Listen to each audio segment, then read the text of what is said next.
Swiggy और जोमैटो के धंधे पर आफत आ गई है। खासकर स्विगी की परेशानी बढ़ने वाली है और इसका सीधा असर आपकी जेब पर भी पड़ने वाला है।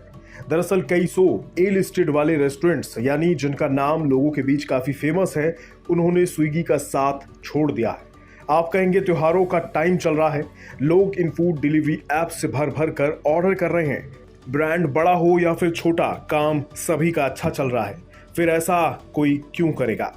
चलिए आज की इस रिपोर्ट में यही जानने की हम भी कोशिश करते हैं कि आखिर ऐसा क्या हो गया कि रेस्टोरेंट्स स्विगी का साथ त्योहारों के बीच में छोड़ने को तैयार हैं और आपको इसका सीधा तौर पे नुकसान क्या होगा। शुरुआत खबर से करते हैं। दरअसल सैकड़ों ए लिस्टेड रेस्टोरेंट्स ने बीते दिनों खुद को स्विगी डाइन आउट से बाहर कर लिया है। लगभग 900 डाइनिंग लेआउट ने स्विगी से खुद को डीलिस्ट करने का नोटिस भी भेज दिया है। इन 900 आउटलेट में से कुछ नाम ऐसे हैं जो अपनी हॉस्पिटैलिटी के लिए लोगों के बीच काफी फेमस है, जैसे Indigo Hospitality, Impresario Entertainment and Hospitality और सिमरिंग फूड्स एंड रेस्टोरेंट्स। इसके अलावा इसमें Smoke House Delhi, Mamagoto, Wow Momos और चायोज जैसे ब्रांड भी शामिल हैं। लेकिन यहाँ ये समझना काफ़ी ज़रूरी हो जाता है कि क्यों इन बड़े ब्रांड्स ने स्विगी का साथ छोड़ना बेहतर समझा। दरअसल स्विगी डाइन आउट से डीलिस्टिंग हुए रेस्टोरेंट्स ने बाहर होने की एक बड़ी वजह जो बताई है वो ये कि स्विगी कस्टमर्स को डाइन आउट ऑप्शन के तहत भारी भरकम डिस्काउंट ऑफर कर रहा है। उस डिस्काउंट से रेस्टोरेंट बिजनेस को काफी नुकसान पहुंच रहा है, क्योंकि इसने रेस्टोरेंट के डाइन इन बिजनेस को पूरी तरह से बिगाड़ कर रख दिया है।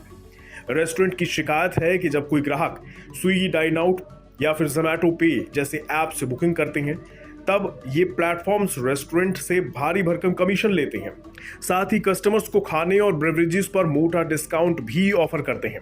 इससे इन ऐप्स या फिर ग्राहकों को तो फायदा हो रहा है, लेकिन ये रेस्टोरेंट्स के बिजनेस के लिए काफी घाटे का सौदा साबित हो रहा है।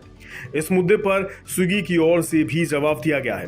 स्विगी के प्रवक्ता के मुताबिक स्विगी डाइन आउट पर मौजूद रेस्टोरेंट पार्टनर्स को पूरी छूट होती है कि वे अपने डिस्काउंट्स खुद ही तय करें। डीलिस्ट करने वाले रेस्टोरेंट्स की संख्या काफी कम है। इस तरह के जवाब से लगता है कि स्विगी को इन रेस्टोरेंट्स के चले जाने से कोई खास फर्क नहीं पड़ता। हालांकि स्विगी के प्रवक्ता के मुताबिक वे NRAI यानी national restaurant association of India के प्रतिनिधियों के साथ बातचीत कर रहे हैं कि इस स्थिति से कैसे निपटा जा सकता है। अब यहाँ सवाल ये उठता है कि आपको इससे कैसे नुकसान होगा और क्यों। दरअसल डीलिस्ट हुए रेस्टोरेंट आप स्विगी के सर्च में अब भी देख पाएंगे, लेकिन अगर कस्टमर्स उस रेस्टोरेंट में जाकर डिस्काउंट या फिर कैशबैक लेना चाहेंगे तो वो अब नहीं मिलेगा।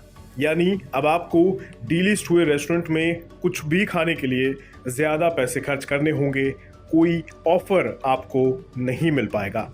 स्विगी की ओर से ये भी बताया गया कि वे अपने पार्टनर रेस्टोरेंट्स के साथ समय समय पर बात करते रहते हैं, जिससे उनकी ज़रूरतों को समझा जा सके और इन पार्टनरशिप्स को बेहतर तरीके से चलाया जा सके। फिर भी ऐसी परिस्थितियां आना गंभीर मुद्दा है कंपनी के लिए। आज की तारीख में डाइन आउट वाली सुविधा लगभग 20 शहरों में 1500 रेस्टोरेंट्स के साथ चल रही है। डाइन आउट की शुरुआत साल 2012 में लगभग 50,000 रेस्टोरेंट्स के साथ हुई थी। तब 989 करोड़ रुपए यानी $120 मिलियन में हुई इस डील के बाद स्विगी भी रेस्टोरेंट लिस्टिंग बिजनेस में उतर आया था, यानी उस फील्ड में जिसमें जोमैटो कई साल पहले से मौजूद था। और आज देखिए इस कारोबार में परेशानियां आने लगी हैं। कंपनी और रेस्तरां साथ मिलकर तालमेल नहीं बैठा पा रहे हैं, साथ मिलकर काम नहीं कर पा रहे हैं। देखते हैं क्या नतीजा निकलता है स्विगी और रेस्टोरेंट्स के बीच की इस लड़ाई का। क्या इन दो एंटिटीज का लड़ाई का असर ग्राहकों को भी झेलना पड़ेगा? ये देखना दिलचस्प रहेगा।